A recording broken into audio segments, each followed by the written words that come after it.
नमः शिवाय। ओम नमः शिवाय। ओम नमः शिवाय। ओम नमः शिवाय। ओम नमः शिवाय। ओम नमः शिवाय। प्रणाम गुरुदेव। दैत्य गुरु, इस आश्रम में बहुत समय व्यतीत हो चुका है। अब आप सब आचार विचार छोड़कर मुझे आदेश दें कि मुझे करना क्या है। इतने अधीर मत बनो दुर्गम। गुरुदेव, जीवन के इतने वर्ष मैंने गहन निद्रा में व्यतीत कर दिए हैं। अब अधीर न बनूं तो क्या करूं? जब भी जागृत हुए तभी भोर। अब मैं पूर्ण रूप से जागृत हो चुका हूं गुरुदेव, और मेरी आयु भी तरुणाई छोड़ प्रचंड युवक का रूप धारण कर चुकी है। तो सुनो दुर्गम,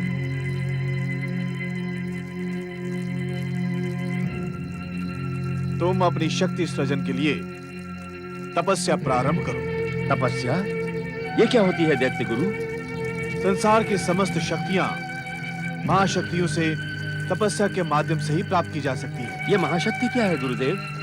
ब्रह्मा, विष्णु और महेश। ब्रह्मा, विष्णु, महेश, ये सब मुझे क्या देंगे? दुर्गम, ये शक्तियां सृष्टि रचना, सृष्टि पालन और सृष्टि का संहार करती हैं। इन महाशक्तियों को अपनी तपस्या के माध्यम से प्रसन्न करके तुम इच्छित वरदान प्राप्त कर सकते हो। परंतु इस बात का क्या प्रमाण है दैत्य गुरु?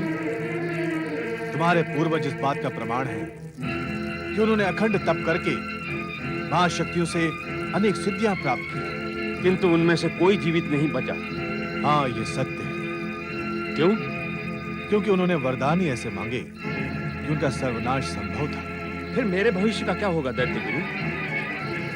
विशाल काय शरीर के स्वामी दुर्गम, तुम मेरे बताए मार्ग पर चलोगे तो न केवल दैत्य संस्कृति का पुनरुत्थान होगा, अपितु अनंत काल तक तुम तीनों लोकों के सम्राट बनकर सुख और ऐश्वर्य भोगोगे। तो वो मार्ग मुझे अति शीघ्र बताएं दैत्य गुरु।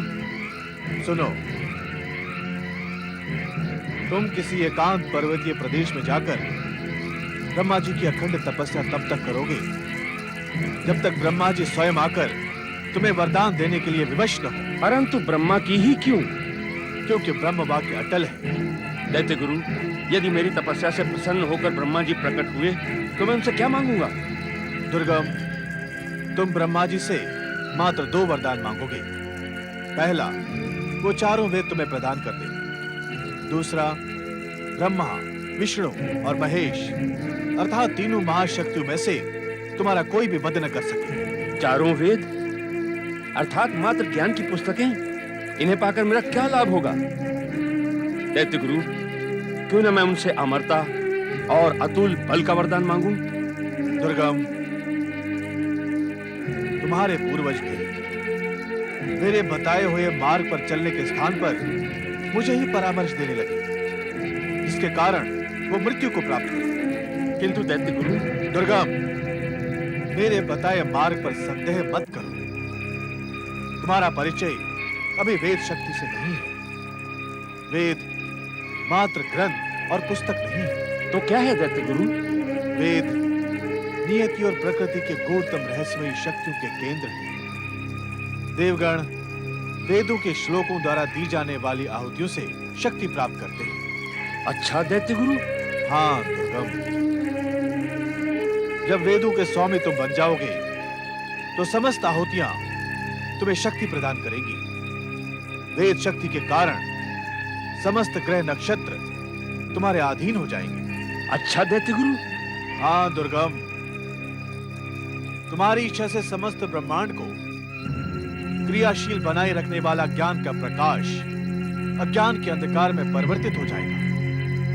तब समस्त ब्रह्मांड तुम्हारे सम्मुख विवश हो जाएगा। हाँ दैत्य गुरु, मैं ब्रह्मा को अपने तपोबल से चारों वेद देने पर विवश कर दूंगा। मैं जानता हूं दुर्गम, ब्रह्मा जी तुम्हें इतनी सरलता से वेद प्रदान नहीं करेंगे। तब मुझे क्या करना होगा? एक तो अपने इच्छित वरदान को प्राप्त करने के लिए अटल रहना, उनके किसी भी प्रस्ताव को स्वीकार नहीं करना। और दूसरा? दूसरा, तुम अपने तपोबल से अग्नि प्रज्वलित करो, जिसकी ज्वाला से समस्त ब्रह्मांड तुम्हारी चर्चा करे। इससे क्या होगा दैत्य गुरु? तुम्हारी चर्चा शीघ्र ही महाशक्तियों तक पहुंचेगी और महाशक्तियां अपने भक्तों और पीड़ितों की रक्षा हेतु शीघ्र प्रकट हो जाती है। कहीं इससे उनकी क्रोधाग्नि ना भड़क उठे। उससे तुम्हें कोई हानि नहीं होगी दुर्गम। क्यों? क्योंकि तपस्यारत व्यक्ति का संहार न करने का निर्देश वेद ही देते हैं और महाशक्तियां वेदों के ज्ञान का उल्लंघन नहीं करते। ठीक है दैत्य गुरु, अब मैं आपके बताए दोनों वरदान लेकर ही वापस आऊंगा। ठहरो दुर्गम, तुम्हारा आत्मविश्वास मुझे ये विश्वास दिला रहा है कि तुम अपने अनुष्ठान में सफल होगे। चारों वेदों को प्राप्त करने के लिए ब्रह्मा की भांति तुम्हें 4 हाथों की आवश्यकता होगी। मैं अपनी सिद्ध मंत्र शक्ति से तुम्हें 2 और हाथ प्रदान करता हूं। ओम नमः शिवाय।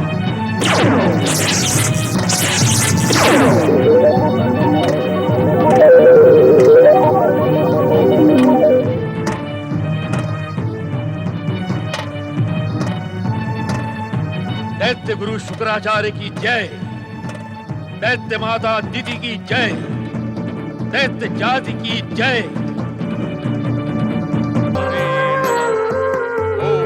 ओम ब्रह्मणे नमः। ओम